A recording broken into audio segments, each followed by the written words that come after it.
Today is an important anniversary in our community's history. 50 years ago, the Studebaker Corporation announced it would close its doors in South Bend, putting more than 6,000 people out of work. At one time, the company employed 24,000 people here.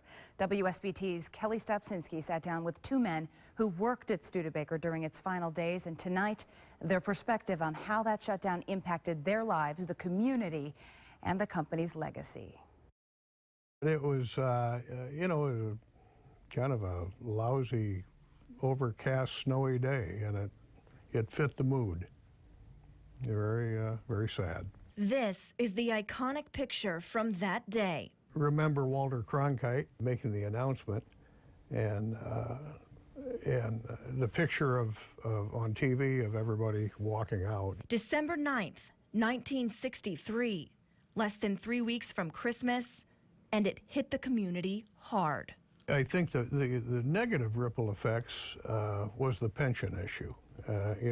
They still talk about that, and these guys have worked there for years. Family has had, and they lost their pension. Denny Hartman was 19. He'd worked as a mailboy at the Studebaker administration building, but was laid off earlier that year. His uncle and grandfather were suddenly out of a job. It was hard. I mean, I think when my brother burned the engine out of my dad's 53 Studebaker, I saw my dad do this and cry. And I saw him do that when Studebaker's. Put his hands down and cry. Ron DeWinter worked on the production line. He was 18 when the plant closed. Well, my brother worked there, my brother-in-law, everybody worked there. My dad worked there 35 years. It was hard on him, I know it was. I could see it more in my mother that was worried about him. He did have offers to go to Detroit and work for Chrysler, because he was a foreman. He was slightly into management, and he was very good at what he did. But like so many other families, the DeWinters were rooted in South Bend, so they stayed and eventually found work here. My grandfather, they got employed in the building business. They started building houses, but people had to scramble, and when they did get jobs, they worked year-round, and it took a year or 2 years to realize that it wasn't quite all as bad as it sounded.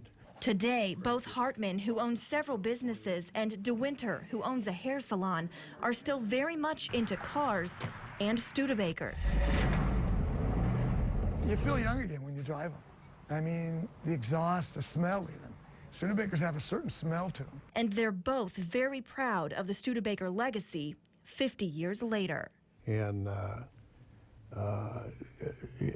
who knows where South Bend would be today if they were never here. You only have to go to that museum and hang out and talk to people from other parts of the country and the world that come here, and they sign up, and they love Studebaker. It's kind of like Notre Dame, People come in and look at the Golden Dome and touchdown Jesus, and they're like, oh my God, I'm here. They do that for our museum.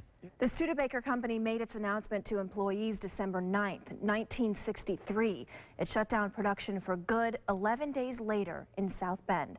I'm Kelli Stopczynski, WSBT Channel 22 News. The Studebaker National Museum will offer free admission to former Studebaker workers on Friday, December 20th, as part of Studebaker Worker Appreciation Day. They will be able to record stories about their time at the company that day at the museum.